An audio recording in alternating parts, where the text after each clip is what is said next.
Hello, Teacher Amy here for Qkids, and I am making this video to go over and demonstrate the basic buttons and things you can do in the classroom. And you will need to know these things for the interview, the demo lesson, and they're going to ask you, how would you do this or how would you do that? And so I'm going to just go over each of the little buttons in the classroom. So what you are seeing now is the welcome screen when you first log in and when the students first log in. So you, the teacher, will be right in the middle. And over to the right as well. And then all your students will be down at the bottom. You will have 1 to 4 students. It just depends on the class. Sometimes you have 1, 2, 3, or 4. And so I'm just going to go over the function. So I'm going to start with the buttons at the top here. The reward system for Qkids is to give the students diamonds when they do well. And so if you're doing a group activity and you want to award all the students with a diamond, you just click this diamond and everyone gets a diamond. And it's kind of nice when you hover over these icons, a little pop-up will come and kind of remind you what it is as well. So this is to award everyone a diamond. The next one is called the text board. If you click on it, it puts a little box on the screen. You can move it around, you can click and drag it around, and this will allow you to type. Sometimes they may not understand what you're saying, and if they're a little older and they can read, it's helpful to type something on the board. There are some activities where either the students type or you type. And or if they're answering a question in a complete sentence, you want them to use a sentence, you can type that out. You know, anytime you think it would be helpful or you want to type the letter that you're teaching them or something like that. And so once that is on the screen, you just start typing whatever you need to type at the moment. And if you need to, you can make it bigger by clicking on the A plus, and you can make it smaller by clicking on the A minus. And then that will stay up there, and you can add, just every time you click, it'll add one, and you can add as many as you need. And then you just click the red X to take them away. If you change screens to move on to the next activity, these will stay. So you just click the red X to delete them. Okay, to the right of that is called the markers. So that you can write on the screen. And so you just choose a color, and then you hold down the left button on your mouse and drag it to write, and that will show up on the screen like this.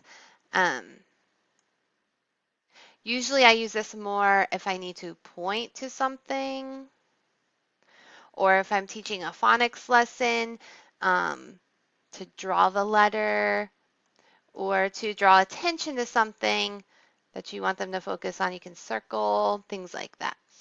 And so you can click the eraser to erase everything, and choose a different color, and X to close that out. And then the next thing is spotlight. So if you want to highlight one thing or focus the student's attention to one thing on the screen, this is a cool way to do that. You can click on that, and you can see it darkens the screen. And then you just click and drag to highlight whatever, or spotlight whatever you want the students to look at. And you can see it puts a spotlight on the screen. And so it can be small or big. And you just click and drag, and that allows you to kind of move the student's focus or make sure they're looking at what you want them to look at. And again, you can erase it and start again, but if you just click on a different area of the screen, it starts a new one. And then X to take that away. Okay, and then the next one is stickers. which are fun. And so that's basically what they are. They're little stickers you can put on the screen. You just click one time and it goes there, and then you can move it around. You can make it bigger. Okay, you can change it. And these are used mainly at the end of a lesson where you're celebrating them. Each student gets a turn to be celebrated up on the board, and you ask, what would you like? What sticker would you like?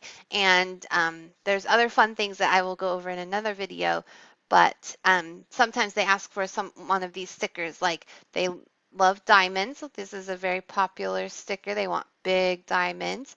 And there's 2 pages here, so you just click to put it on, and you can make it bigger as well. Okay, and then you click the red X in the corner to take them off.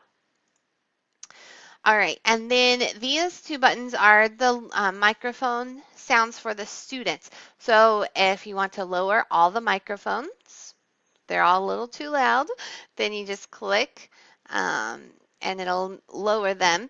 And then you are able to individually mute students. And so if you have done that, or if you have had one student whose mic is on, everyone else's are off, then the easy way to turn everyone's mics back on is this all mics on button. And you just click that, and if that's green, then you know all of their microphones are on.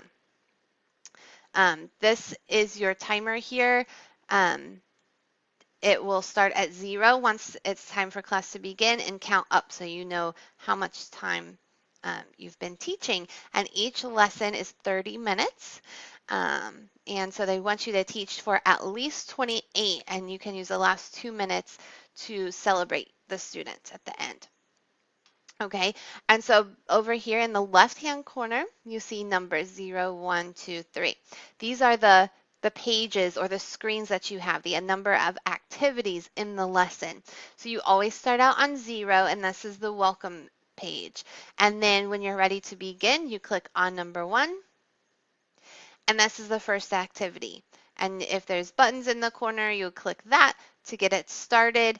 Over here on the right under reference, you'll see some directions for the teacher. The students do not see these to help you know what to do.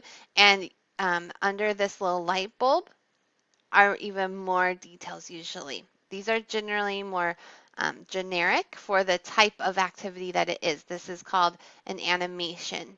So animations are usually just click, click, click, and it'll kind of go by itself. But there's usually something you have to say with it as well. So I will go over games and activities in another video, but I just wanted to show you that that's what these buttons do. They move you through the lesson. Okay? All right, and then finally down below where the students are, each student, if you hover your mouse over their picture, you'll get like a little menu. They're all the same.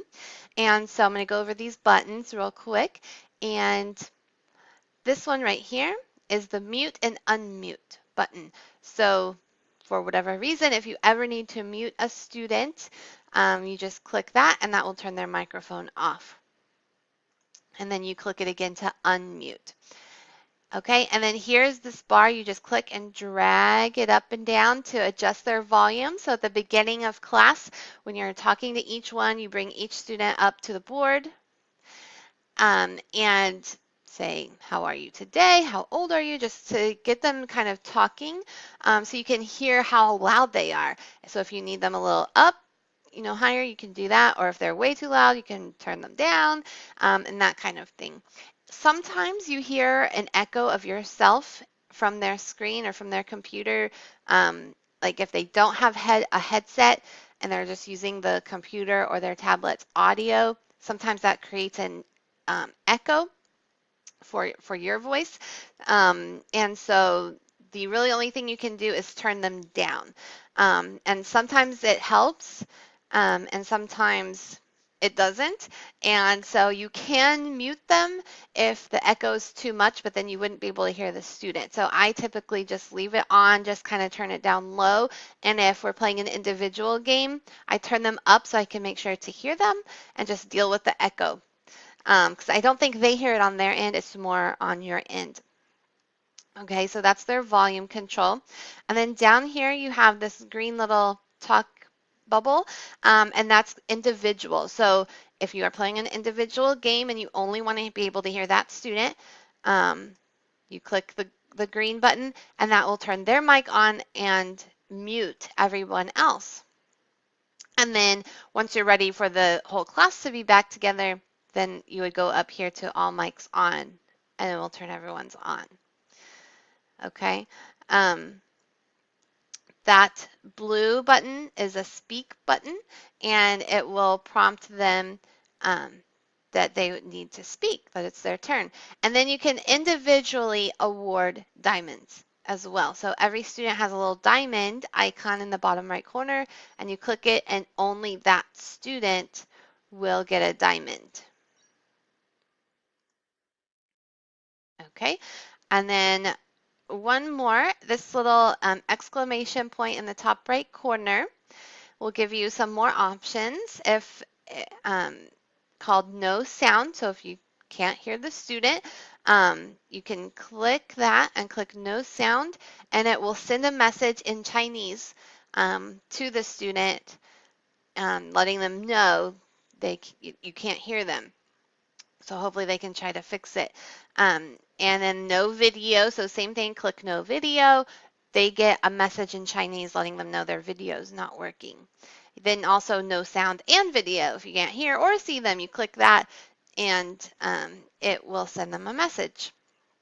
And then sometimes on some games that are kind of more involved, there will be another option down on this screen when you click the exclamation point that says send guide, and that will be instructions in Chinese to help them understand what the game is and what they're supposed to do. I'm going to see if this one has it. It does not have it here, but it'll just say send guide, and you can click that if they're having trouble understanding what they're supposed to do with the game. Okay, and then I think the last button is this green plus sign here, and this is to contact their staff, their technical staff. If you're having technical issues of any kind, you can click the green button to pop up the chat box, and then you click, and then you can type, I can't hear Bill. And then you click send to staff and they're usually pretty quick to respond, or they're really good about getting to the family right away to help. And so if you're having any technical issues at all, you can always send them a message. Okay, so I hope that was helpful. My link to, if you would like to apply, if you're ready to apply, my link with my referral code will be in the description, so please use that, and I will be happy to track your progress and help you as much as I can and answer any questions along the way. So thanks for watching. Bye-bye.